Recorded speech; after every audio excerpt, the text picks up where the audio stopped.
물론 여긴 국민 라디오.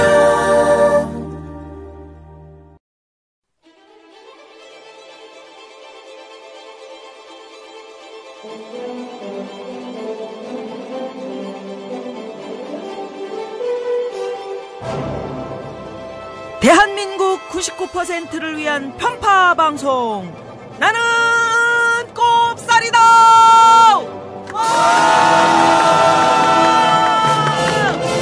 세상이 밝아질 때까지 여러분들의 눈을 환하게 밝혀드릴 방송, 나는 꼽살이다. 호미 25회 시작합니다. 다음은 무엇일까요? 겨울밤 야식으로 숙취와 감기 예방에 좋은 과일입니다. 겉은 쫄깃하고 속은 부드럽고. 정답! 반건심? 네, 맞습니다. 국민TV 조합원 청도님이 직접 수확한 진시황 반건시. 연말연시 명절에 선물 고민하지 마세요. 최고의 선물 반건시로 끝내세요. 010-2128-2644 010-2128-2644 다음 검색창에 진시황 반건시를 검색하세요. 나라가 있건 있듯 맛있는 반건시라니. 나는 꼽살이다. 호미 25회입니다. 오늘 참 뜻깊은 날입니다. 드디어 실종 신고를 낼까 말까 심각하게 고민했었습니다. 네, 우리 우띠리, 집 나갔던 우띠리가 돌아왔습니다. 와! 아니, 집 나간 게 아니고 집에만 있었는데. 그렇지. 쟤는 집에만 있고 스튜디오를 안 왔어요. 우띠리 어떻게 지냈노? 예, 우띠리 울사쿤입니다. 애기 키우느라고 정신이 없고요. 지금 둘째 100일 얼마 전에 했는데 100일 나도 집에 못 갔어요. 그러니까 100일 됐다는 소문은 들었는데 뭐 떡을 안 돌리길래 이상하다 그랬더니 집에 못 들어갔구나. 아, 부인한테 더럽게 터졌고. 네. 더 큰일 난 게, 원래는 1년 육아휴직 하는 줄 알았는데 이게 어렵게 돼가지고서 2월 달에 부인은 복직해야 돼요. 그래서 애기 둘을 지금 어떻게 봐야 되나 완전 답 없어요. 그래서 오늘도 제 달려왔는데 거지꼴을 하고 왔습니다. 여러분, 이게 텔레비전이 아닌 게 진짜 다행이다. 애기 이런 어린이집 생각. 보내고 오면은 수 없어요. 오늘 영하 8도에 지금 애기 콧물 꽉 흘리는데 콧물 닦아주고 이 지랄을 해야 되나 싶어요. 예. 아니, 그리고 제가 너무 좀 전문적인 용어가 초판부터 튀어나오네요. 요즘 이상한 새끼들 때문에요. 제가 아주 뒤지겠어요. 할아버지들이 회의를 아침에 해요. 심지어 요즘 내 조찬 모임도 간다니까요. 그 꼴을 하고? 가는데 조찬 모임에서 나는 강사잖아요. 할아버지 앞에서 밥 먹고 나는 못 먹어요. 아침 못 먹고 가서 밥 먹고 있는 거 보고 있으면서 막 강의하는데 또 졸아요. 아, 뒤지겠더라고요. 그러니까 우리 용띠리. 예. 뭐 우띠리 오래간만에 만났는데 뭐 물어보고 싶은 거 없니? 근데 그 조찬이 뷔페입니까? 아니, 그냥 호텔에서 주문한 죽이요. 죽이요? 예. 어르신들은 또 죽들 드셔. 아우, 죽 같습니다. 박영선 누님이 나오는데 예. 샌드위치를 줘야 될 것 같더라고요. 이 우아하게 드시려고 죽이 좀 우아하지 않잖아요. 예. 근데 그 사람들도 죽을 맛일 거예요. 예. 앞에 카메라 있고 사진 찍는데 죽 먹고 나는 못 먹고. 왜 죽을 먹어? 아니, 아침 7시 반이니까 밥은 줘야죠. 예. 용띠리는 어찌 지내노? 새해에는 우리 국민TV, 국민라디오가 외연 확대를 해야 되는데 뭐 다른 거보다도 이런 겁니다. 안 듣던 사람들을 듣게 하는. 이게 지금 이른바 이 진보 언론, 대한 언론은 보는 사람만 본다. 듣는 사람만 듣는다. 이게 이제 문제라는 거죠. 그렇다면은 뭐 지상파나 케이블로 진출하는 게 가장 좋겠지만은 이게 현실적으로 불가능한 일이고, 그래서 인터넷 그라운드에서 전혀 뭐 이런 방송을 접해보지 못했던 사람들에게 접근이 되도록 그렇게 한번 좀 올해는 외연 확대의 기회로 삼으려고. 뭐 가능성은 없는데 예. 광고 중에서 요즘 버스 광고가 제일 효과가 좋다고 그러더라고요. 아, 버스 광고가? 예. 아. 좀 비싸요. 예. 그래서 그러니까 지난 몇 달 전에 쭉 분석을 해봤거든요. 예. 그랬더니 제일 좋은 거는 버스 광고고 그 다음에 라디오 토막 광고. 그 비용 대비 효과 제일 높게 나오더라고요. 우리 국민 라디오 광고가 참 좋아요. 특히 그 지상파 방송은 대기업 광고가 많지만 여기는 중소자영업자 광고인데 특히 팟캐스트를 통해서 이제 많은 분들이 들으시는데 이게 광고 심의나 규제를 받지 않으니까 뭐 후토크를 제대로 해주고 그러면은 이게 먹히더라고요. 후토크 응. 전문 용어네요. 네, 후토크. 그러니까 이제 광고 나간 다음에 이 광고에 대해서 효능 혹은 뭐 효과 이런 것들 대대적으로 좀 선전을 하고. 예, 저희 프로그램에 이 광고를 좀 많이 좀 붙여주셔야 우리 예. 저 지금 지금 마이크 앞에 앉아 있는 우리들이야 뭐 딴 짓을 해서 먹고 살아도 예? 우리 스탭들 예. 이 광고가 좀 붙어야 좀 몇 푼이라도 가져가는 거 아닙니까? 아, 이번 주에 붙었습니다. 아, 그래요? 그렇지 않아도. 예. 그 스탭들이 참 불쌍하다. 이런 예. 그 생각을 하면서. 광고하시면 제가 잘 털어드릴게요. 예. 아, 그래요? 그래요. 예, 우리 미리 모두. 알려주시면 제가 딱 먹어도 보고 탈탈 털어드릴게요. 예. 저희 광고주가 누구시냐면요. 네. 진시황 반건씨. 어허. 반건씨 아시죠? 반건씨 맛있죠? 쫀득쫀득하죠. 진시황 반건씨는 이 진시황 시대 때 묻었던 그 감이 이렇게 발굴이 돼가지고 팔리는 게 아니라 예. 이름만 진시황 정신 반건씨인데. 차리세요. 네. 근데 더 안 여기가 팔리겠습니다. 예, 경북 청도에서 아, 청도. 청도가 청도가 맛있지. 전유성 선배님 예, 계시고. 안녕하세요 전유성입니다. 이런 그 전유성 선생이 계시고 뭐를 해도 다 김무성 같아. 안녕하십니까? 저 김무성입니다. 이거 광노현. 광노현이야. 또 아니 자. 청도를 잘 모르는 것들이 진짜. 아 청도 알아요?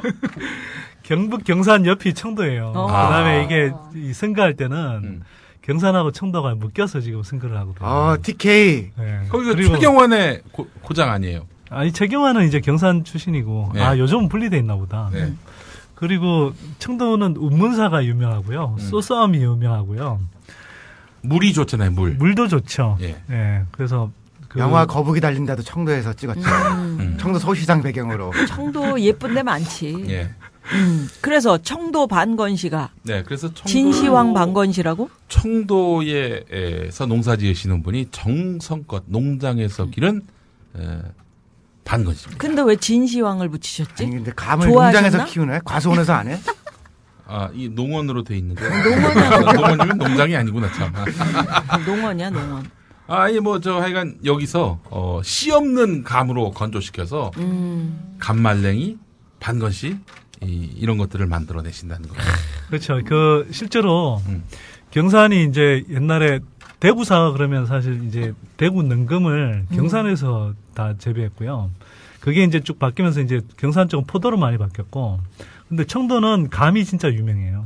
그게 막 감 유명하지. 네, 청도가 특히, 진짜 감의 아주 산지죠. 반건씨는 예쁘기도 해. 왜냐면 근데 이렇게 우리가 광고해주면 광고료가 좀 올라가나? 아니, 근데 나는 그거 시켜 먹을 거예요. 그러니까 우리 어머님이 지금 많이 아프시거든요. 예. 그래서 연말부터 제가 청도 반건 씨를 예. 보내드리는데 그것만 드신다고 그러시더라고요. 아.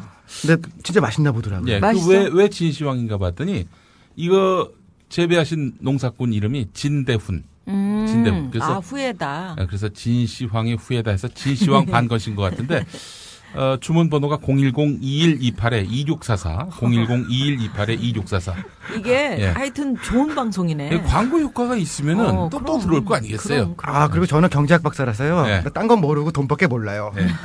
아니 우리 연구소 이벤트도 이렇게 조금 길게 편성해서 좀 하자 그래. 진짜. 아니, 그렇죠. 하라니까. 광고 딸랑 40초 들어간다 이거. 아, 너 진짜 그 손길이 무슨 그 이벤트 뭐 한다면서. 예, 지금 21일까지 하고요. 잘 깔아주는 건가요? 지금 깔아줘. 아, 제가 근데 또 멍석 깔아주면 잘 못하는데. 아니, 멍석 깔렸다고 생각하지 말고. 멍석 깔았다는 너네 얘기 하지 말고 그냥 해. 21일까지 하여튼 새해 맞이 특별 이벤트를 하고 있고요. 뭔데, 이벤트가? 아, 이벤트는 뭐 끌려야 뭐. 연구소 연간 구독 회원 이제 가입하면 2015년 경제 전망 보고서 그다음에 가게 이 살림살이 하는데 굉장히 도움되는 금융 상품 지도 이걸 이제 무료로 제공을 하고요. 그리고 반건 씨도 무료로 줘라. 방건 씨는 우리 안 끼업한다. 아니 우리 그 예. 아버지가 포도 농사 지으시잖아요. 근데 뭐 지금 여름에 포도 재배해서 지금 빨리 건포도. 건포도로 말리는 용이 있어. 아니, 국산 건포도가 요즘 좋아요. 캘리포니아산 건포도 들어오기 때문에 국산이면은 괜찮은 거죠. 괜찮은데 그 용도의 포도나무가 아니잖아. 아 광고 좀 하자 아, 진짜. 그래, 광고를 해. 선대인 경제연구소의 연간 구독회원이 되면은 어떤 경제적인 도움을 받을 수 있나요? 일반인들이 받을 수 있는 도움. 경제적으로 뭔가 일단 신문 구독료의 한 절반값 정도로 이렇게 구독을 할 수 있고요. 국내에 사실 그 경제 관련해서는 좀 제대로 보도하는 매체들이 잘 없어요. 우리 있잖아요. 물론 낙곱사를 제외하고요. 근데 이제 이 조금 더 깊이 있게 뭐 예를 들어서 라디오에서는 보여드리지 못하는 어떤 구체적인 그래프나 데이터들을 가지고 이렇게 저희가 이제 이 보고서를 발간하고 있는데요. 그렇다고 보고서가 되게 딱딱한 게 아니고 신문 기사보다는 물론 깊이 들어가지만 신문에서 다루지 않는 또 신문에서 비틀어서 왜곡하는 그런 경제 정보들을 우리가 굉장히 정직하게 또 정확하게 이제 전달해주고 있죠. 어떻게 보면은 땅을 사고 팔거나 집을 사고 팔거나 네. 하여튼 내 주변에 있는 그 제대로 된 경제 지식 같은 걸 얻을 수 있는 그렇죠. 자신에게 도움이 되는 그런 연구 보고서네. 그래서 물론 낙곱살은 기본이고요.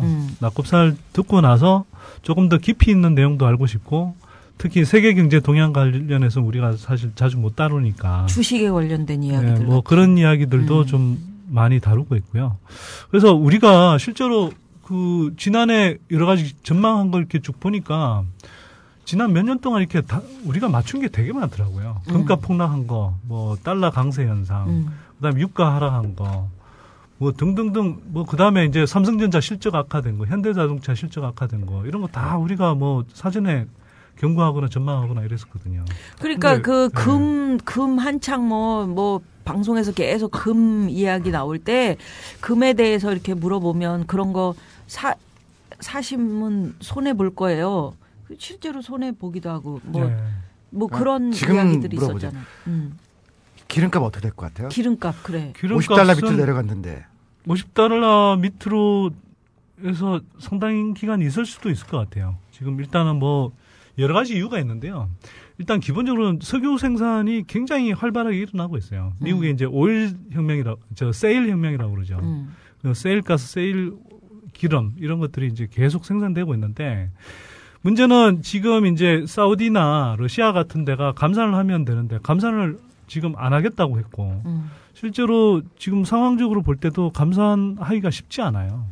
계속 하여튼 뭐 이렇게 치킨 게임 하듯이 계속 이제 생산을 해야 되는 상황이고 또 세계 경기 전반적으로는 미국 경기는 뭐 여러모로 이렇게 좀 좋아지고 있는데 다른 경제권은 다 축소고 있거든요. 그래서 특히 중국도 마찬가지고 중국이 최근 몇 년 동안 이제 이 오일 수요의 가장 대표적인 국가였는데 여기도 이제 일종의 이제 좀 뭐 경기가 좀 침체되면서 수요가 계속 많이 줄고 있거든요. 예년 비하면. 그래서 전반적으로 이제 공급 가행 상태 또 거기에다가 생산을 하고 있는 나라들이 생산을 조절할 의사가 없는 상태. 이러다 보니까 뭐 꼭 50달러 밑까지 계속 얼마 동안 뭐 머무른다 이런 걸 장담하지 못해도 과거 뭐 2, 3년 전만 하더라도 석유가가 막 달러당 100달러가 막 넘어가고 그랬거든요. 배럴당. 그렇죠. 그러니까 지금 상당히 낮은 상태로 오래 갈 가능성이 높습니다. 제가 봐도 50달러 밑으로 안정화될 가능성이 높아요. 그리고 지금 그러니까 다른 건 다 알려진 변수인데 러시아가 굉장히 힘들거든요. 그러니까 지금 감산하면 러시아는 디폴트 와요. 그러니까 러시아 자빠지거든요. 그러니까 죽기 살기로 지금 러시아는 석유 안 팔면 안 되거든요. 그러니까 러시아가 팔고 있으면 다른 오페크 국가도 감산하기가 어려워요. 그러니까 50불 밑으로 오는데 문제는 이런 게 실제로 이제 우리나라 국민들이 사용하는 물건의 가격 안정으로 갈 거냐. 그러니까. 근데 또 최경환은 이게 뭐 뒤에 공포 그래가지고서 올려야 된다는 거 아니에요. 그래서 지금 안 깎아주겠다는 거 아니에요. 그런 게 한 가지 문제고 두 번째는 일단 원자력이나 다른 걸 대체하는 대체 에너지가 석유값이 높아지면은 풍력이나 태양광 같은 게 다 괜찮아지거든요. 근데 석유값이 내려가면은 예를 들면 하이브리드 차를 살 거냐 혹은 태양광 할 거냐 그러면 이게 수익성이 떨어져요. 여기에 어떻게 정부가 조기에 보조 장치를 달아가지고서 그럼에도 불구하고 다른 식의 이제 에너지를 개발하게 할 거냐. 그 두 가지가 지금 관건인데 최경환은 두 가지 다 제 생각에는 거꾸로 가려는 것 같더라고요. 지금 아무 생각이 없는 듯한 그런 모습들이야 전부. 그렇죠. 뭐 그래서 하여튼 러시아 경우 뭐 우띠리 형님이 이야기를 하셨는데 실제로 그 재정이나 경제의 한 절반 정도를 에너지 부문에 의존하고 있어요. 굉장히 에너지 산업 의존도가 높은 거거든요. 그래서 그리고 지금 뭐 경제 성장률도 마이너스로 들어간 지 한참 됐는데 금리는 한 2배로 뛰고 막 외환보유고는 그 사이에 확 줄고 뭐 이런 식의 이제 현상이 생겨났어요.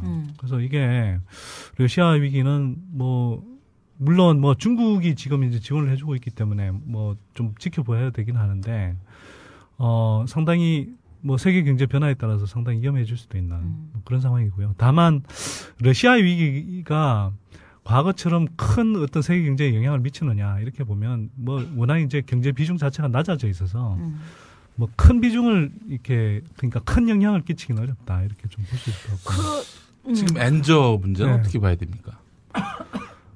엔저는요, 뭐 아베노믹스는 전반적으로 좀 실패하는 경로에 가까워지고 있는 것 같아요. 그러니까 뭐 경제 성장률도 확 꺾여버리고 마이너스 성장 단계이고 또 뭐 돈을 이제 그래서 계속 풀고 있는데 뭐 그렇다고 해서 수출이 이제 아베노믹스 초기처럼 이렇게 확 늘고 있는 상황도 아니고 그런데 그렇게 해서 이제 소비자 물가, 소비세율을 올려버렸잖아요. 세금 더 거두겠다고. 그래서 소비세율을 올려버렸는데 이게 이제 물가 상승으로 이어지고 이러니까 또 그 다음에 이제 돈을 풀면 또 물가 상승으로 이어지잖아요.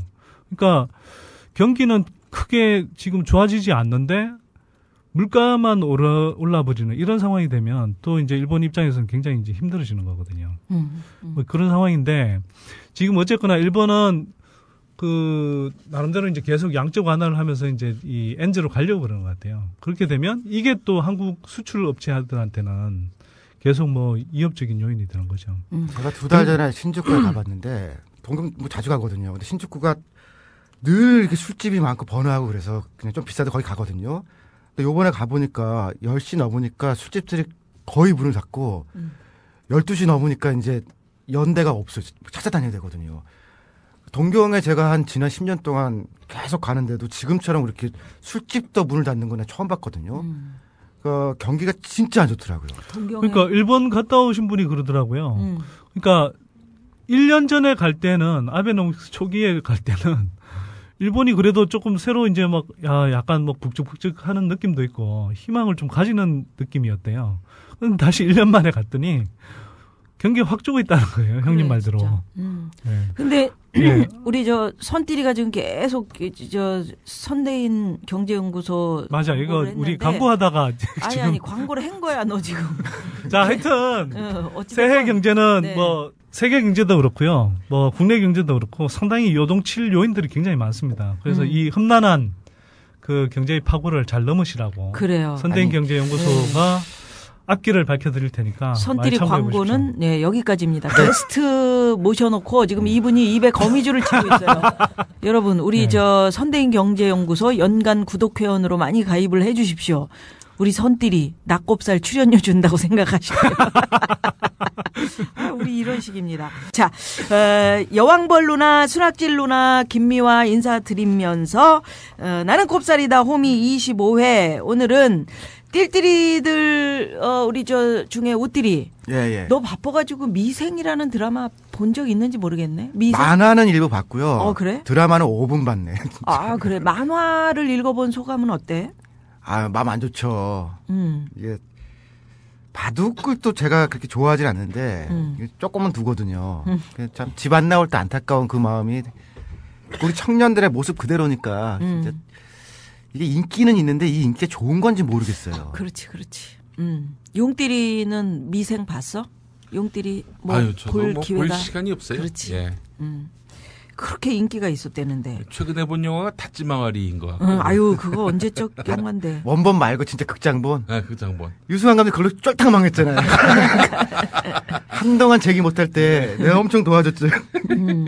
자, 미생의 주인공 장그래가 우리 우띠리가 얘기한 것처럼 프로 바둑 기사가 되려다가 실패하고 회사의 계약직으로 이제 들어간 건데 거기서 보면은 계약직이라서 받는 서름이 이만저만이 아닌 걸로 나와요. 우리 주변에 그렇게 서름 받는 비정규직들이 정말 많습니다, 여러분.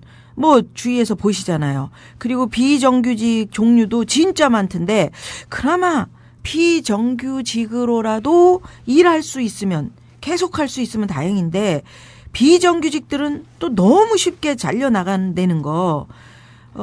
사실 그러려고 회사에서 비정규직 쓰겠지만 그래도 이 추운 겨울에 이런 부당한 해고에 맞서 싸우는 분들이 많죠. 희한하게 그 KBS 뉴스에도 다루던데 이 참 드물어요. 뉴스에서 이런 일을 다루거나 그러는 게 오체 투지 하시는 분들, 쌍차 그 굴뚝에 올라가 계신 분들 이런 것을 다루던데 해고자 복직을 위해서 땅바닥에 엎드려서 이렇게 절하고 그러는 고생하고 계시는 비정규직 노동자 여러분들, 시민들 많이 계시는데 나는 꼽살이다. 오늘은 이분들의 생생한 목소리를 좀 들으려고 합니다. 오늘 이 자리는 김옥주 민주연합노조 서울고속도로 톨게이트 지부장께서 나오셨습니다. 안녕하세요. 안녕하세요. 반갑습니다. 네, 안녕하세요. 와!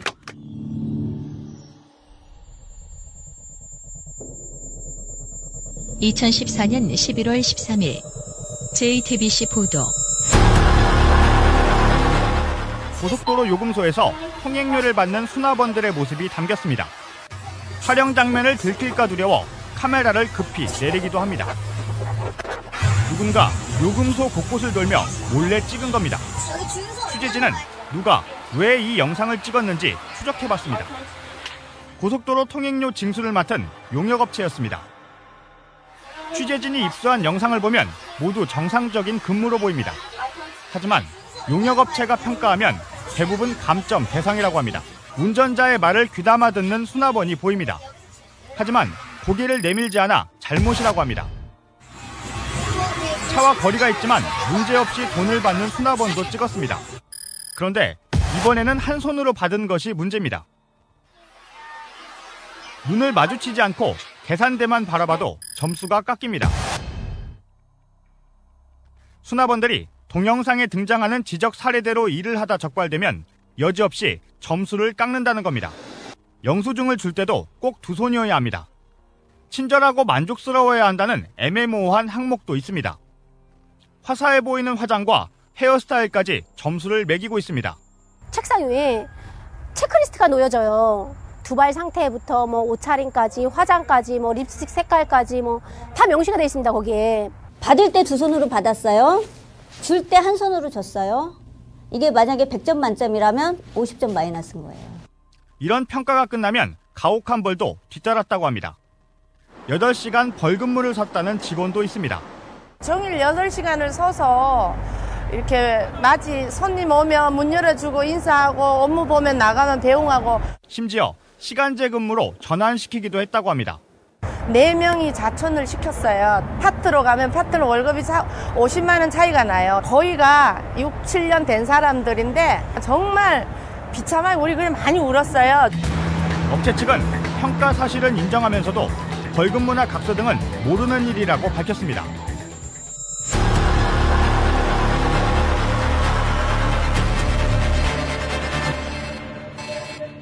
추운 겨울에 이렇게 싸우시느라고 힘들지 않으세요?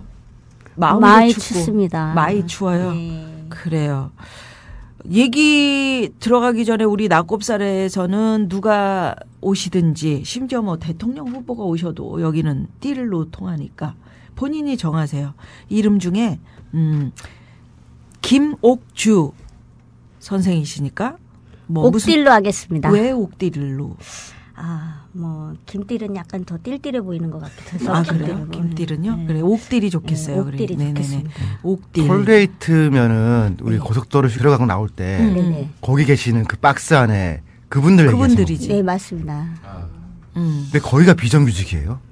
대부분이 그렇습니다. 그러면 서울 고속도로 톨게이트를 좀 소개를 해 주신다면 어떤 분들이 주축인지. 서울고속도로는 민자기관이라고 해서 아. 민자가 운영하는 기관이고 거기 서울고속도로가 운영을 하면서 그 밑에 하청인 네. 한덕 엔지니어링이 저희를 관리 감독하고 있고 그런 상황에서 저희는 이제 비정규직으로 지금 일을 하고 있는 상황이고 좀 더 나아가 서울고속도로를 또 관리 감독하는 국민연금 관리공단이 개입이 되어 있습니다. 아 그렇군요. 예. 아 그렇구나. 좀 전에 제가 이제 오체 투지 얘기도 말씀을 드렸는데 우리 저 우띠리 예. 기륭전자 이야기 사람들 뭐 이름도 많이 들어보고 이제 들으시는 분들이 왜 싸우지? 아니, 모르는 근데 분들 계시고 나는 이게 이렇게 오래 가는 줄 알고 나 깜짝 놀랐어요. 예전에 그 촛불 집회할 때 그때 이제 어떤 얘기 했었냐면은 시민들이 먹고 사는 그런 광우병이나 소고기 문제는 반응을 하는데 왜 비정규직 문제 반응 안 하냐. 그때 기름전자가 한참 농성 중이었거든요. 단식 투쟁하고 뭐. 그 기름전자가 이게 굉장히 오래된 일이지. 네, 2005년 이전으로 가야 되는 건가? 시작은 그런데 그게 사건이 됐던 거는 2008년이었죠. 그때 촛불 집회가. 그때 이제 막 몇 분이 이제 단식을 굉장히 길게 했어요. 그러면서 그 촛불 집회랑 만나면서 확 터졌던 사건이거든요. 그래서 저는 그때 한참 하면서 뭐 저도 몇 번 갔었거든요. 해결이 됐는 줄 알았더니 그 중간에 봤던 소식은 또 이 회사가 이사를 가버렸다는 거예요. 그냥 두고선 도망가듯이. 그래서 또 해결이 됐겠지 그랬더니 또 이러고 있는 거예요. 이거는 진짜 돈 문제도 아니고 비정규직 문제를 풀면 안 된다라고 정부에서 압박을 하는 거 아닐까 싶을 정도로 이상하게 안 풀리더라고요. 합의된 듯 될 듯 하다가 또 엎어지고 막 그래요. 근데 오띠리가 보통 이런 현장에서 강연도 하고 많이 지원도 하고 그랬었던. 예, 여기도 여러 번 갔죠. 여러 번 갔지. 예, 그리고 막 책 팔고 그렇게 하면서 바자회 현장에서 해서 돈 마련하고 그런 것도 했던 거 기억이 나고요. 근데 특별히 이렇게 이제 기륭전자 얘기를 하고 있는데 기륭전자에 계신 분이 지금 이제 우리 프로그램에 오기로 돼 있었는데 오체투지 지금 뭐 끝날 줄 알았는데 계속해서 오늘까지 이어지고 이렇게 오랫동안 좀 이어지고 있거든. 그분들 이불 속에서 우리는 따뜻한 방에서 자고 있어도 추운데 그 바닥에 엎드려서 밤을 지샌다는 게 이게 쉬운 일이 아니거든. 근데 지금도 이제 그러고 계신단 말이야. 그래서 지금 이제 그게 이어지기 때문에 못 오셨는데 유독 지금 비정규직 정리해고 같은 문제들이 많이 벌어지는데 우리가 기륭전자 문제에 주목한 이유가 있을까? 일단 이게 제일 대규모였고 먼저 시작된 거였고요. 나머지는 이제 대기업들이니까 조금 대기업 노조나 이런 데랑 같이 하든지 뭐가 있는데 여기는 아주머니들이 주축이었어요. 그래서 이게 젊은 사람들이 뭐 하는 것도 아니고 아저씨들이 하는 것도 아니니까 조금 눈물 나는 그런 사연도 있었고 그다음에 이게 제조업이었거든요. 그러니까 그전에 비정규직 문제는 마트라든가 그런 서비스업 쪽에서 많이 벌어졌는데 제조업에서 비정규직 문제 어떻게 풀 거냐. 그런 게 또 하나 있었고요. 그리고 이 회사가 좀 이상했어요. 하여간 대표이사가 계속 바뀌고 누가 상대방인지가 불투명해요. 그러니까 이게 마치 유령하고 싸우는 거 비슷하죠. 그러다가 지금 상장 폐지도 되고 막 그런 거로 알고 있거든요. 그러니까 회사 경영과 비정규직과 이런 근본적인 문제를 사실 기름전자가 우리한테 제기한 거예요. 그래서 이 문제를 잘 풀면 나머지 문제들도 그 모델을 가지고 풀어보면 되겠다 싶은데 아직도 안 풀리죠. 안 풀리고 있어. 오랫동안 안 풀리고 있는 거야. 서울 고속도로 톨게이트 지부. 지금 천막농성에 들어가 있어요? 네, 저희 오늘로써 천막농성 79일 차입니다. 어디서요? 지금 서울 고속도로 양주 영업소 앞에서 하고 있습니다. 양주요? 네네. 양주가 어디예요? 일산 방향 쪽에 양주. 예, 그 양주 톨게이트라고. 벽제에서 좀 더 북쪽으로. 예, 맞아요. 지금 왜 그러고 계신 거예요?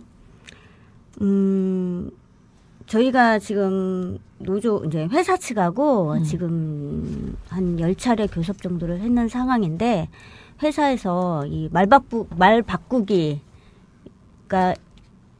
시초가 돼가지고 교섭 자체도 하지 않고 근무자들하고 이제 대화조차도 하지 않는 상태에서 노조를 한마디로 거부를 하고 있는 거죠. 그래서 이제 저희 요구 조건에 대해서 지금 거부한 상태라서 저희는 이제 그걸 가지고 지금 싸우는 중이라서 대화가 안 되고 있다. 네네. 회사하고. 얼핏 생각하기에 고속도로에서 만든 고속도로면은 도로공사 소속일 것 같다. 요즘은 민자고속도로도 있으니까 민자도로는 도로 만든 회사 소속일 거고 그렇게 생각하기 쉬울 텐데. 네. 그러니까 아까 한덕 엔지니어링 얘기를 하셨단 말이에요. 네네. 이거 어떻게 되는 거? 체계가 어떻게 된 거죠? 고용 관계가 어떻게 돼 있는지. 저희는 아까도 제가 말씀드렸잖아요. 여기 네. 민자 구간이라고 이제 도로공사는 이제 도공 거기서 한마디로 나라에서 운영하는 도로공사 관리 구간이고 저희 구간은 이제 민간 업체들이 투자를 해서 만든 도로라고 하시면 이렇게 알고 계세요. 생각하면 되는데 서울에 민자도로가 어디 있어요? 그러니까 북부 구간은 거의 다 민자게. 전에 생겼던 구리나 뭐 이런 쪽으로는 다 도로공사 구간인데 거기 살성의 고속도로들 막 있더라고요. 예, 뭐 춘천간도로 뭐 춘천 가는 거. 예, 그쪽도 다 민자 구간으로 다 되어 있고 거기는 도로공사가 관리를 하지만 그 요새는 다 하청을 주잖아요. 그게 다 하청을 주면서 민자 구간에서 다 운영을 하는 거예요. 아까 그러니까 민자 구간에서 민간이 돈을 냈으니까 관리도 어떤 데는 도로공사하고 어떤 때는 민자가 하는데 민자 쪽은 하청이 많다 이거죠. 네, 그렇죠. 그러니까 톨게이트는 다 전부 다 외주 용역을 줘요? 지금 현실이 그렇습니다. 서울고속도로에서 만든 고속도로의 톨게이트도 외주를 주는 거고. 네. 그쵸? 네, 지금 저희 이제 용역업체라고 그러죠? 네. 저희를 맡고 있는 게 지금 한덕 엔지니어링 그쪽에서 맡고 있고요. 저희는 지금 그 구간이 이제 서울고속도로는 6개 영업소가 있어요. 네.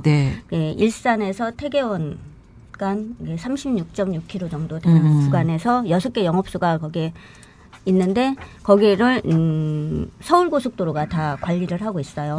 그 서울고속도로가 용역인 한덕 엔지니어링에 용역을 준 거죠. 일산에서 태계원이면은 외부순환도로. 그렇죠. 외부순환도로의 북쪽 구간. 예. 이제 알겠네. 거기 비싸서 잘 못 가요, 우리는. 맞습니다. 그거 진짜 비싸더라. 욕 엄청 먹었습니다. 일부러 제가 한번 가봤거든요. 그래서 한 바퀴 다 돌았었는데 갑자기 돈이 비싸지더라고 밑쪽으로 가니까. 느낌 오네요. 그러니까 수도권의 외곽 순환 고속도로의 북부 구간. 네. 그러니까 거기에서 이제 통행 요금 받는 분들. 네. 그런 분들이 지금 노조에 속해 계시는 분들이네요. 그렇죠. 그러면 이게 서울고속도로하고의 소유 관계는 어떻게 돼요? 민자 사업 때 자주 나오는 뭐 맥쿼리 뭐 이런 데요? 아까 그 한덕 엔지니어링하고. 서울고속도로는 지금 국민연금관리공단이 거의 86%의 지분을 가지고 있어요. 실소유자는 국민연금이라고 보시면 되고요. 이제 거기에서 서울고속도로가 운영을 하면서 이제 실질적으로 이제 한덕 엔지니어링에 용역을 주는 상황. 크게 나눠지면 그런 상황이고요. 말만 민자지 국민연금 관리 기금은 다 우리 돈이잖아요. 그러니까 그렇죠. 실제로 정부가 영향력을 행사하려고 하면은 할 수도 있는 거 아니에요, 그거는. 86%면은 86%는 거진다네. 그럼 나머지는요? 나머지는 이름도 희한한 다비아나 리머진인지 거기에서 머리 지난다. 다비아나. 답이 안 나온다. 답이 하나라는 거요, 뭐요? 뭔 뜻이요? 저기 옷들이 알아? 너 답이 안 나온다니까요. 이 얘기가 그러니까 디비아나 이머징이라는 다비아나 그렇지. 다비아나 이머징이 여기 생소해요. 거기가 이제 14%를 가지고 있고 국민연금공단이 86%를 가지고 있다는 거예요. 서울고속도로 주식회사가 이제 그 외곽 순환 고속도로 지금 조금 아까 얘기하신 그 순환 고속도로의 민자 구간이 흑자예요, 적자예요? 적자라고 나와 있습니다. 왜 적자를 보고 있어요? 보통은 그런 데가요. 수요 자체를 과다하게 측정을 했거든요. 그걸 하려고. 막상 그렇게 안 나오고 그다음에 이제 그 도로만 만든 게 아니고 중간에 또 다른 도로를 많이 만들었거든요. 실제로 5, 6년 지나서 건설하고 나 보면은 대체 도로가 많아요.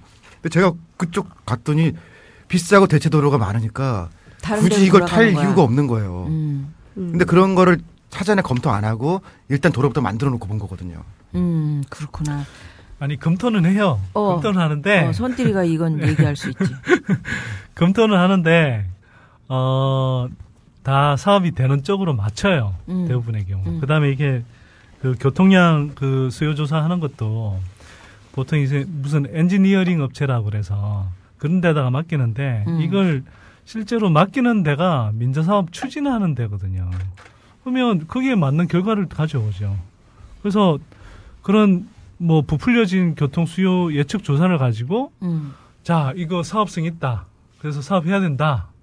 이렇게 하는 거죠. 근데 그렇게 할 수 있는 배경이 되는 게 최소 운영 수입을 그냥 무작정 보장해 줬잖아요, 예전에. 그러니까 뭐 이게 나중에 수요가 없는 걸로 판명이 되더라도 손해볼 게 하나도 없는 거예요. 그러니까 이제 그렇게 막 부풀려 됐던 거죠. 지금 이제 네가 이제 최소 운영 수입을 네. 그 무작정 보장을 해줬다 그 얘기를 했잖아. 네. 그 우리가 맥쿼리를 떠올려 볼 수 있잖아. 예전에 우리가 용인 경전철 그런 거 할 때 그래. 어쨌든 정부가 해야 되는 거를 민간한테 넘기면서 이거 보장해주면 안 되거든요 원래. 제 정신은 경쟁해서 자신들이 수익성을 맞추라는 건데 보장해주고 나니까 그냥 그 다음에는 무조건 하면은 남는 거죠. 지금 현재 민자고속도로가 어떻게 돼 있냐 이거지. 그러면 그 수익 구조라는 게 이제 보장이 있는 건지 아니면 자기들이 그냥 해서 먹고 살 수 있게 하는 건지 지금 이제 적자라고 얘기하셨잖아요 아까. 네, 그러니까 이것은 이제 그 사측에서 얘기를 하는 거죠. 수백억 적자를 보고 있다. 네. 그 왜 이게 이제 어떻게 해서 적자를 보고 있다고 설명을 하는 건지. 국민연금과 다비아나 뭐 리머진 서울고속도로에서는 그 뭐 32에서 48%의 뭐 약탈적 고리 이자를 이제 부과하여 수익을 올리는데 이래서 이제 서울고속도로는 이제 국토부와 계약을 위반하면서까지 국민연금에 25년간 3조 5천억이라는 되는 돈을 이자로 지급하고 있어요. 그걸로 인하여 이제 매년 수천억 이자가 발생을 하다 보니 그 이자가 매출보다 더 많은 적자 구조가 돼버렸고 그로 인하여 서울고속도로는 또 세금을 한 푼도 내지 않은 그런 뭐 경영을 하고 있으면서 통행료는 때마다 올리고 직원은 최저임금을 주고 있는 상황이고 그리고 비정규직만 사용하는 한마디로 악덕 사업장이라고 보시면 됩니다. 이거 좀 풀어서 얘기를 해준다면 우리 선띠리가. 부연 설명을 좀. 잠깐만. 아까 이자율이 몇 프로라고 그랬죠? 그 국민연금 관리공단, 그러니까 국민연금 기금 쪽에서 가져가는 게 32에서 48이라고 그러지 않으셨어요? 그게 이자율이요? 네. 32% 이자율. 고리 이자를. 내 돈도 좀 갖다 썼으면 좋겠네. 거의 대부업체 이자율이다. 이거. 지금 어떻다는 말씀이신 거예요, 이게? 그러니까 보통 이제 지금 민자사업 할 때 뭐 맥커리도 마찬가지고 국내 민자사업자들이 하는 방식이 뭐냐면 아까 지을 때는 그렇게 해서 막 수요 부풀려서 이렇게 짓잖아요. 그러면 이게 나중에는 수요가 교통량이 그렇게 발생을 안 하잖아요. 그럼 수입이 충분히 안 생기죠, 당연히. 근데 그래도 시간이 지나면 이게 이제 어쨌거나 뭐 정부나 지자체 같은 데서 모자라는 부분은 수입도 보충해주고 또 자체 교통량도 발생하니까 그 민자사업 운영하는 그 주체 자체는 사업체 자체는 돈을 벌어요, 사실. 그 돈을 버는데 이걸 이제 그 여기에 투자한 뭐 지금은 뭐 맥커리는 아니고 이제 국민연금공단도 있고 아까 다비하나 이머징. 발음하기 힘드네. 다비하나 이머징 이런 데서 이제 투자를 했잖아요. 그러면 운영회사가 이제 민자도로를 운영하는 회사가 자회사처럼 돼 있는 거죠.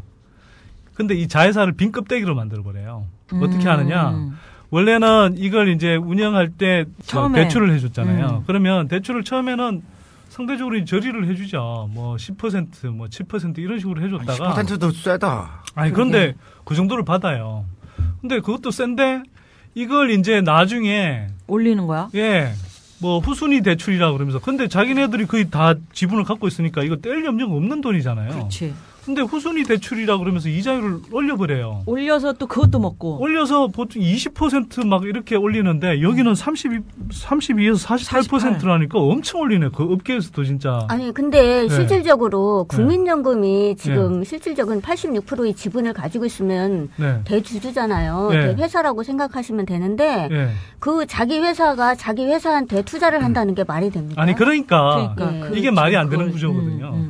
자기 거의 뭐 사실 100% 자회사인 경우도 많고요. 지분 같은 경우에 거의 뭐 86% 이런 정도의 이렇게 지분을 갖고 있으니까 자회사한테 돈 빌려주고 떼인다는 게 말이 안 되잖아요. 그 자회사한테 고리로 또 빌려줘. 돈 떼일 위험이 없는데 돈 떼일 위험이 높다고 엄청나게 비싼 이자율을 물리는 거예요. 그래서 그러니까 민자사업 운영하는 자회사에서 이제 여러 가지 수입이 발생하잖아요. 교통량에서 수입이 발생하고 모자란 부분은 정부나 지자체에서 수입을 보충받으니까 사실 좀 운영하다 보면 돈은 남단 말이에요. 여기서 남는 흑자들을 다 이렇게 고리 이자 형태로 해서 다 떼먹어 버려요. 그러니까 이게 적자로 그렇죠. 될 수밖에 없는 상황이에요. 자회사는 적자로 빈털터리로 만들어 버리는 거죠. 근데 보세요. 이게 어느 엄마가 자식 등골을 빼먹습니까? 우리 엄마. 그런 꼴이라니까요. 그렇게 해서 이게 이 민자 운영 자회사가 많은 돈을 벌매도 불구하고 노동자들 처우는 엄청나게 형편없이 하는 거고요.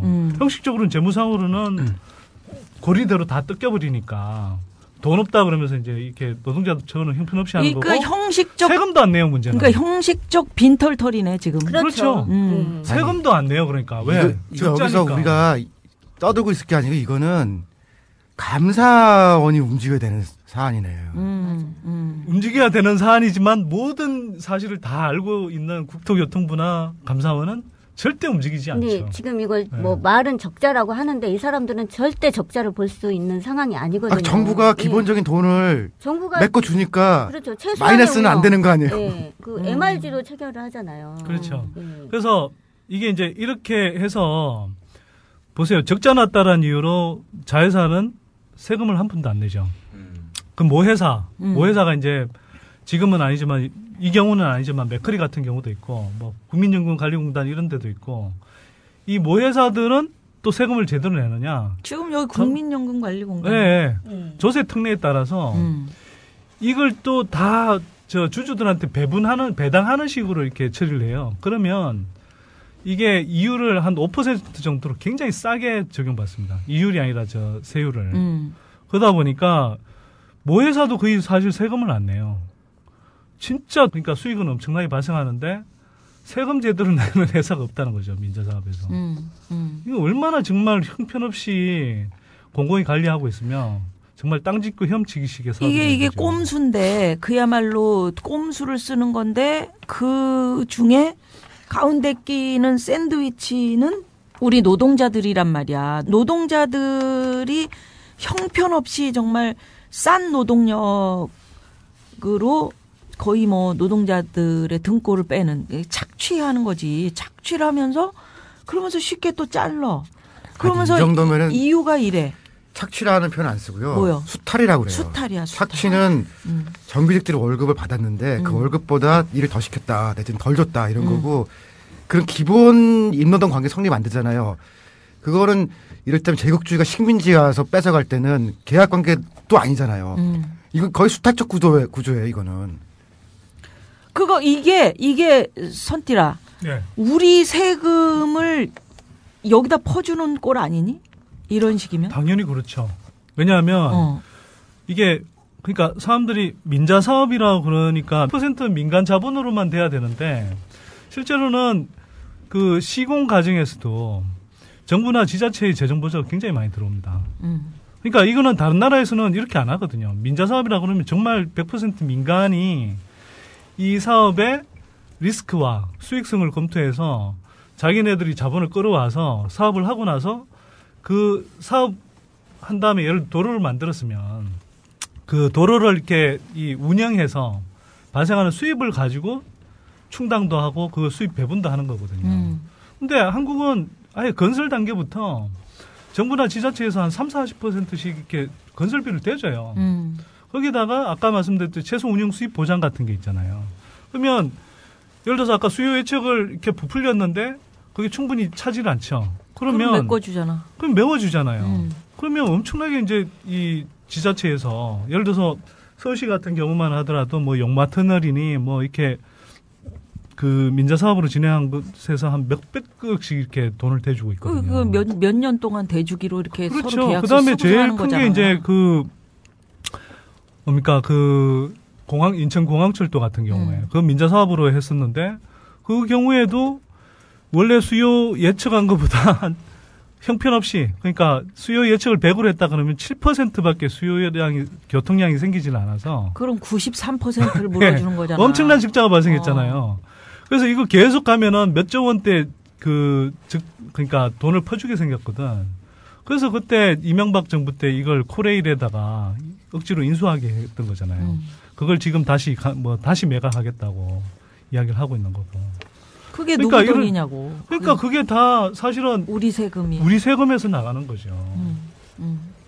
그래 이럴 때 웃디라. 예. 야당은 뭐 하는 거니? 이런 한심맞은 짓 하고 자빠졌죠. 한심한 짓 하는 정당이 왜 가냐고. 원래는 너무 지금 이 정도면은 점잖게 지금 씹어주네. 감사원에 기획감사 청구를 하고 안 되면은 국정감사 하겠다라고 야당이라도 움직여요. 근데 그 제대로 머리 박힌 새끼들이 몇 새끼 없어요, 진짜. 아니 지금 노동자들이 이렇게 힘들다고 차가운 땅바닥에 엎드려서 그런 일 하신 거밖엔 더 있냐고. 착하게 그냥 그 좁은 톨게이트 그 부스 안에 저희가 들어가 보질 않아서 일하시는 분들의 고충이 이루 말할 수 없이 크죠. 그렇죠. 네. 저희가 거기에 그 부스 안이 2명, 3명 들어가면 꽉 차고요. 2명 정도 들어가서 이제 있으면은 좀 답답하다라는 생각이 들고, 그리고 그 안에서 이제 앉아서 일을 하는 상황이 하루 종일 8시간을 앉아서 일을 해야 되잖아요. 아우. 그러면은 그 비좁은 그 창문 틈으로 이제 얼굴도 내밀어야 되고, 손도 내밀어야 되고, 허리를 완전히 틀어서 이제 요금을 받아야 되는 상황이기 때문에 뭐 환경 조건이라고 말하면 뭐 이루 말할 수도 없지만은 식사나 그다음에 배변 어떻게 해요? 욕구가 막 밀려올 때 소변이나 대변인들도 계시지만 대변 쪽은 어떻게? 제가 이런 얘기 이 자리에서 해도 될지는 모르겠지만 저희 영업소에 이제 저희가 이제 근무 시간이 8시에 이렇게 8시간 일하면서 그 8시간 내에 휴식 시간이 1시간으로 되어 있다고 근로조건에 되어 있어요. 근데 그 1시간을 이 사람들은 이제 쪼개서 저희가 이제 한꺼번에 1시간을 쉴 수는 없으니까 이렇게 쪼개서 뭐 3시간 일하고 30분을 쉰다든가 뭐 2시간 반 일하고 뭐 40분을 쉰다든가 이런 상황인데 이제 고양 톨게이트는 이제 거기는 이제 상하행으로 나눠져 있잖아요. 톨게이트 자체가. 고양시 톨게이트를 이야기하시는 거예요? 그렇죠. 네. 고양 톨게이트. 상하행으로 나눠져 있잖아요. 네. 그러면 이제 하행 쪽은 사무실과 가까워요. 네. 그래서 화장실을 자주 이용할 수가 있어요. 네. 근데 그나마. 이제 상행은 이제 그 구조가 저도 그 뭐라고 해야 되나 사무실과 너무 먼 100m 이상을 걸어서 지하로. 지하도 아니에요. 아니에요? 거기는 지하가 아니라 뭘까요? 그냥 행길가 옆에 아. 그렇게 그 화단식으로 되어 있는 길을 그 길을 쭉 따라서 한 100m 이상을 걸어서 가야만이 그 상행의 요금소를 도착을 하거든요. 근데 저희가 휴식 시간이 30분인데 그 시간에 거기를 화장실 한번 보겠다고 왔다 갔다 하면 그게 10분이에요. 아휴. 가는데 10분, 오는데 10분. 근데 그쪽에 뭐 화장실을 따로 이렇게 별도로 해놓은 것도 없고 그래서 어떻게 볼일을 보니라고 얘기했더니 같은 여자로서 좀 수치심으로 들었고 좀 진짜 창피한 건 뭐 창피하다기보다도 좀 울컥했어요. 그 얘기 듣고는 이제 거기 보면 저희가 이제 지하 계단이 있잖아요. 계단에 이제 거기가 사람들이 뜸하니까 그 지하 계단에 소변을 봐요.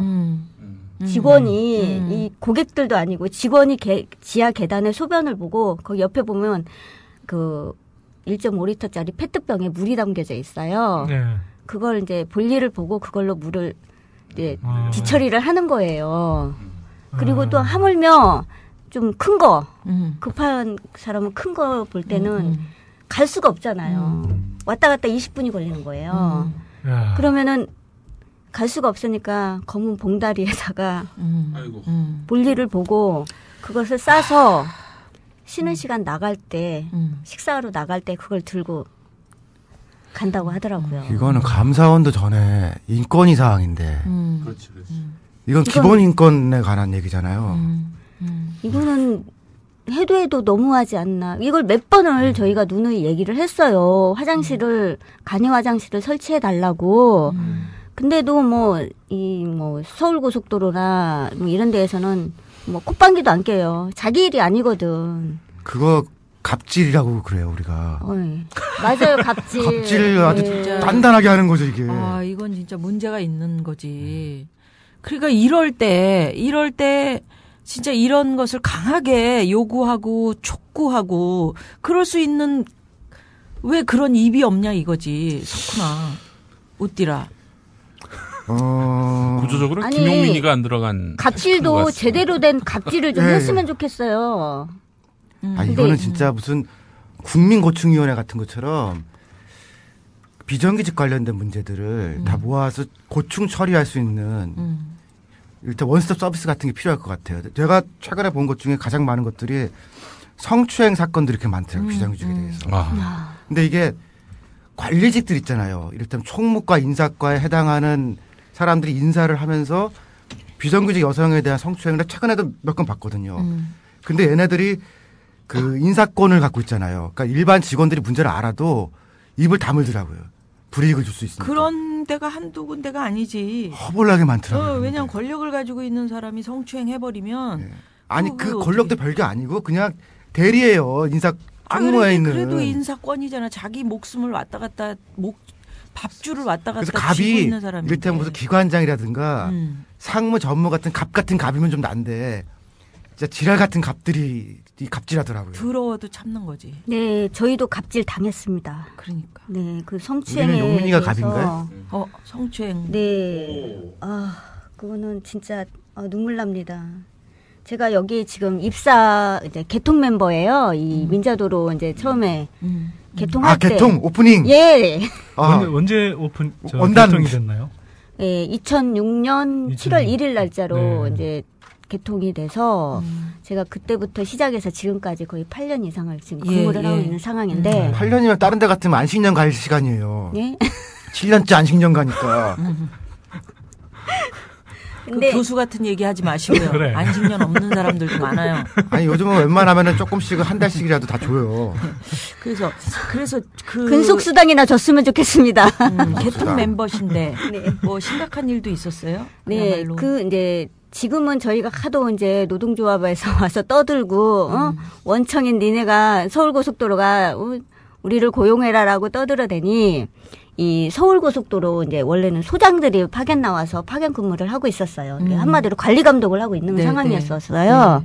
그때는 이제 소장들이 각 영업소마다 한 분씩 다 배치가 돼서 저희를 완전히 실질적으로 자기네가 우리를 관리하지 않는다고는 얘기를 지금 하는데 거의 관리 감독을 100% 다 한 사람들이에요. 근데 이제 거의 저희 직원들이 다 99%가 수납사원들이 100%가 다 여성이고 그리고 아줌마들이에요. 네, 집에서 거의 다 이제 살림을 하다 나온 분들인데 이제 어쨌든 일단 윗사람들한테 잘 보여야 되잖아요. 그럼요. 조금이라도 잘못 보여서 밉보이게 되면 어느 날 잠자고 일어나면 다른 영업소에 이렇게 인사 발령이 되어 있는 상황이고 그렇기 때문에 일단은 잘 보여야 되고 이제 그런 상황에서 이제 소장이라는 사람이 이제 저희를 말도 막 함부로 한 데다가 이 식당 있잖아요. 식당에다가 노래방을 설치를 해요. 그 미친놈 아니에요? 노래방을 설치를 하고, 왜, 노래방 가시면 위에서 돌아가는 거, 있죠? 파라보라. 네. 조명. 그거까지 달아놔요. 그래서 회식을 해요. 회식을 하면 저희가 이제. 구내 식당에서? 네. 이제 저희가 근무 특성상 회식을 하려면은 한 두 파트로 나눠서 해야 되는데 이제 밖에 나가서 하기가 되게 어려워요. 그래서 이제 그 구내식당 자체에서 이제 회식을 해서 거의 먹는 삼겹살 뭐 이렇게 간단한 그런 걸 회식을 하면 그 갑질한다고 진짜 그 갑사에서 자기네들 식구들을 불러요. 소장급들을 불러서 같이 저희 회식은 우리 회식이라고 명목상 회식이라고 하는데 그 사람들 점심 초대를 하는 거예요. 그래서 같이 먹고 어울려요. 그래서 노래방 설치해놓고 하물며 집에 있는 계란판을 가져와라. 왜요? 그랬더니 방음방 문에다가 별생 지랄 다 한대. 그걸 붙여놓고 그런 상황에서 그 사람은 그래요. 시신기네, 너 내 옆에 와 앉아. 너는 얼굴 못생겼으니까 저리 가. 노래 불러, 술 따라. 이런 걸 막 요구를 해요. 그래서 뭐 노래 틀어놓고 브루스 추라 그러고 안 하면 거기에 대해서 또 저한테 안 좋은 그런 영향력을 미치게 하고 그리고 또 저희 사무실에서 근무하는 근무자는 이제 그분이 그 소장이라는 사람이 이제 사무실 회식을 한다고 자기네 집 쪽으로 부른대요. 불러서 이제 마지못해 가는 거예요. 왜? 찍힐까봐. 저희는 진짜 찍히면은 집에서 먼 거리를 이제 인사발령을 받아버리면은 저만 손해잖아요. 그러니까 최대한 뭐 그렇게 안 하기 위해서는 더럽고 치사해도 잘 보여야 되니까 찍소리 못하고 이제 오라니까 갔대요. 가서 이제 회식이랍시고 이제 해놓고 노래방을 데리고 가서 노래를 부르게 하고 술을 먹게 하고 그리고 노래방에 가면 테이블 있잖아요. 테이블 위에 올라가게 한대요. 그래서 올라가서 노래 부르면은 또 테이블 위에 있는 뭐 맥주니 잔이니 싹 치워놓고 거기서 누워 그런대요. 누우라 그런대요. 이 사람 고발당해야 되는 사람 아니야?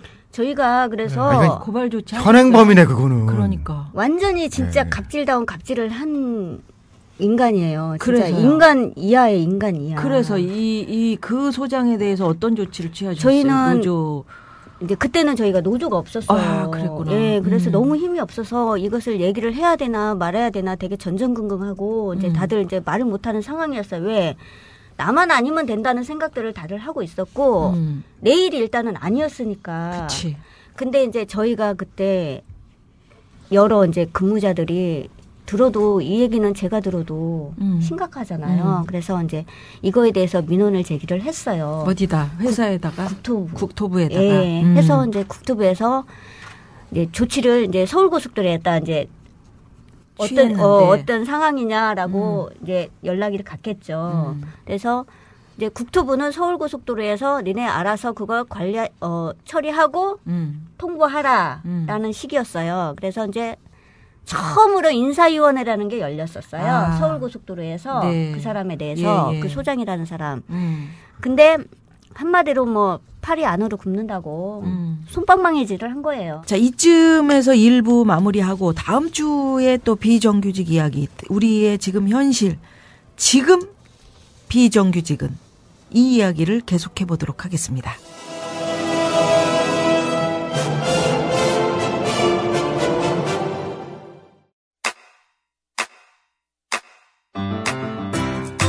국민 라디오 지지하는 4가지 방법 아시나요? 다운로드하기, 별점 주기, 댓글 달기, 구독하기. 국민 라디오를 보다 많은 이들에게 전할 수 있는 가장 손쉬운 방법. 다운로드하기, 별점 주기, 댓글 달기, 구독하기. 잊지 마세요. 다운로드하기, 별점 주기, 댓글 달기, 구독하기.